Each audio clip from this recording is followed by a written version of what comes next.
recall faces from the west and faces from the east, but yours I do not recall. Who are you, and what do you wish of me? My name is of small concern. I have journeyed 3 days and nights to come into your house. I wish to become your disciple. I bring you all my possessions.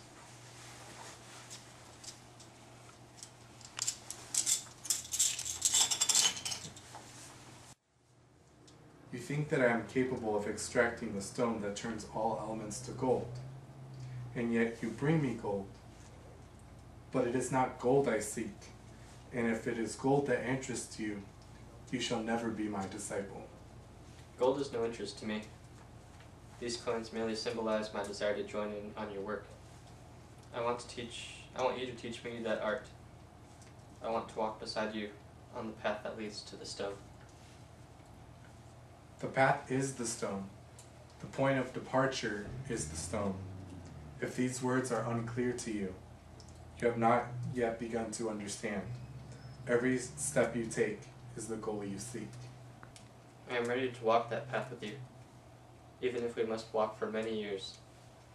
Allow me to cross the desert. Allow me to glimpse, even from afar, the promised land. Through the starts, prevent me from setting foot upon it. All I ask is proof before we begin the journey. When? Now. This brings a question to our viewers. Do you have to see something in order to believe? You are famed for being able to burn a rose to ashes and make it emerge again. By the magic of your art, let me witness that prodigy. I ask that of you, and in return I will offer you my entire life. You are credulous.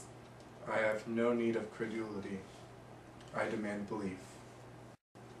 It is precisely because I am not credulous that I wish to see with my own eyes the annihilation and resurrection of the rose. There is still some fire burning. If you cast this rose into the embers, you would believe that it has been consumed and its ashes are real. I tell you that this rose is eternal, and that only its appearances may change. At a word from me, you would see it again. Oh, A word? The furnace is cold and the retorts are covered with dust. What is it you would do to bring it back again? I ask you, if you might be so kind as to show me the disappearance and appearance of the rose. It matters not the slightest to me whether you work with the limbics or with the word. If I did what you ask, you would say that it was an appearance cast by magic upon your eyes. The miracle would not bring you the belief you seek. And besides, who are you to come into the house of a master and demand a miracle of him?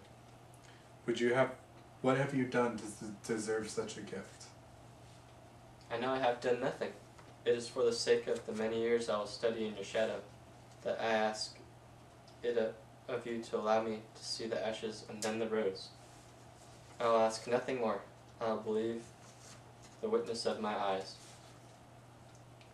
All the physicians and all the pharmacists in Basel say that I'm a fraud. Perhaps they are right. There are the ashes that were the rose, and that shall be the rose no more. The young man was ashamed.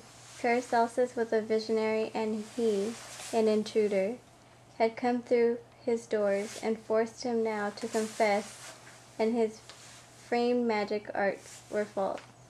Paracelsus accompanied him to the door and said he would always be welcome in that house. Both men knew they would never see each other again.